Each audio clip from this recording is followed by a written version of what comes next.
matrimonial home or homes, household goods and effects of matrimonial home or homes, any other immovable or movable property jointly owned and acquired during the subsistence of a marriage. Yes. Now, subsection 3 provides that despite subsection 1, the parties to an intended marriage may enter into an agreement before their marriage. They may enter into an agreement before their marriage to determine their property rights. Yes. So they can determine their rights just before marriage, yes, and what subsequently will be owned after. So we have a scenario whereby now you have a homekeeper and a breadwinner. Yes. And the homekeeper did not enter into the marriage with any property, but she's doing her contribution, when you based on case law. Yes. And that contribution might even be non-monetary.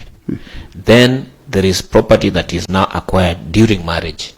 But this prenuptial agreement says, even that property, whatever I acquire is mine, whatever you acquire is yours. Yes. So how would you resolve this sort of issue? For me, I would think because yes, already yes, it has excluded, it has defined, it has set the boundaries, yes, on what their own understanding is of matrimonial property. So it is not for the court to interpret, my view. But I just wanted to hear what your view is. My view would be, Commissioner, that there are agreements that parties can enter, that then when they enter into this other relationship of marriage, at the end of the day, when we come to looking at what is owned or what needs to be distributed, the court can not really reopen, but look at that agreement as to whether it now serves justice.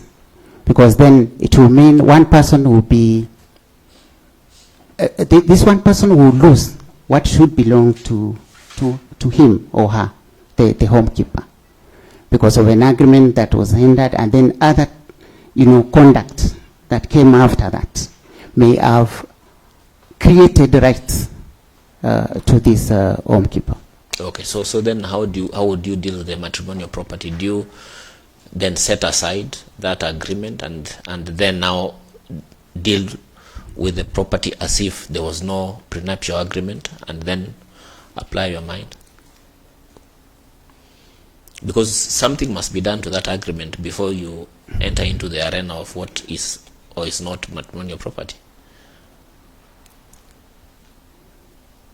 Well, I'm thinking, Commissioner, that that is something I would consider. Okay. Yes. And what would you consider? Because, don't sit on the fence.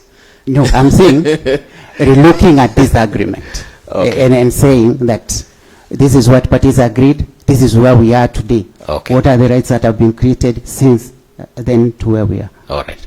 Yes. Thank you, CJ. That's all. Thank you, Honorable Chair. Honorable Ithuku. Let's now move from matters matrimonial and go to matters devolution. Yes. There is a principle in law known as the pleasurable doctrine. Pleasurable doctrine. Yes. Have you heard of it? I'll be honest and say that I'm hearing it now. Okay. I'm sure as we discuss, you'll get to know what that is. Yes. Section 31 of the County Governments Act makes provision as regards the powers of a governor, and it says that a governor may dismiss a county executive committee member, yes, whenever he deems fit.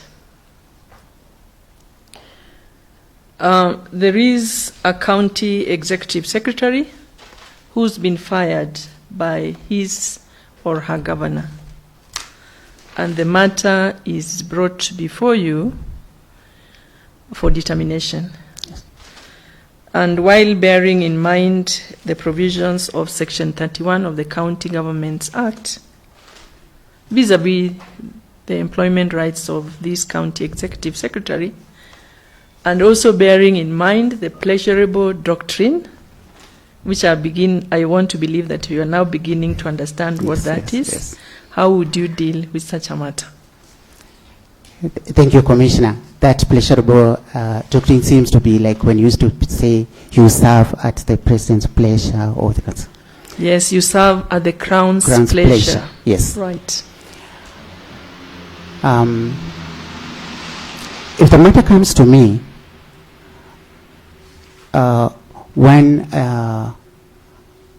it's clear to me that, of course, this CECM has rights, whether under the Employment Act, but also under the Constitution, because that decision to dismiss, it's an administrative decision that is covered under Article 47, that it has to be fair. So we will go into how the person was dismissed before we make a determination as to whether that dismissal was legal, was constitutional, and whether it was fair. So I do not think that the pleasurable doctrine gives the governor or the appointing authority a blank check to just walk in and dismiss people without following due process, whether you are talking about notice or reasons, and hearing the employee on exactly why. He may have, under the law, of course, the power to appoint and dismiss. But I think once one is appointed, there are some, expectations created. You're actually very right that then you would defer to the Constitution as well as to the Employment Act. And if that be the case, then would you then say that this provision in the County Governments Act giving the governor free will to hire and fire is unconstitutional? I think what I would say, Commissioner, is that that provision, let it be read together with the provisions of the Constitution, Article 47. There may be, and I'm sure there is some history around or objective of why it was put there, because we also need to give governors and those other employers some leeway into who they work with. But even as they do that, let them not break the law. Let them do these things in accordance with due process. That's what I would say. Thank you. I'm satisfied, and all the best. Thank you. Thank you, Honorable CJ, and Mheshimiwa once again, karibu. Asante. Civil practice. This is something you've done for your entire stay in the judiciary, 20 years or so.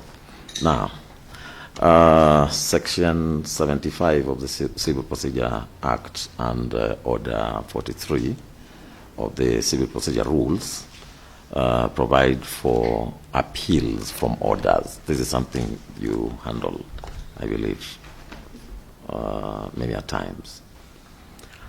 And under Order 43, Order 43 gives two categories of orders. Those orders which you can appeal as of right, and those orders which you can only appeal with the leave of the court. Are we together? Yes. Okay, thank you. Then, if you go to Article 159, 2D of the Constitution, provides that justice should be rendered without regard to procedural technicalities. Now, this requirement for leave to appeal in respect of certain orders of a court, which is not applicable to some other orders, can you regard that as a mere procedural technicality, or it's a substantive jurisdictional issue?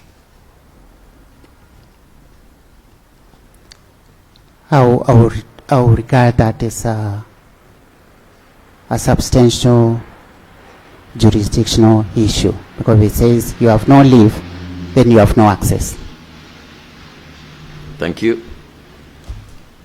Honorable CJ, I think I'll stop there, and with your permission, I beg to leave.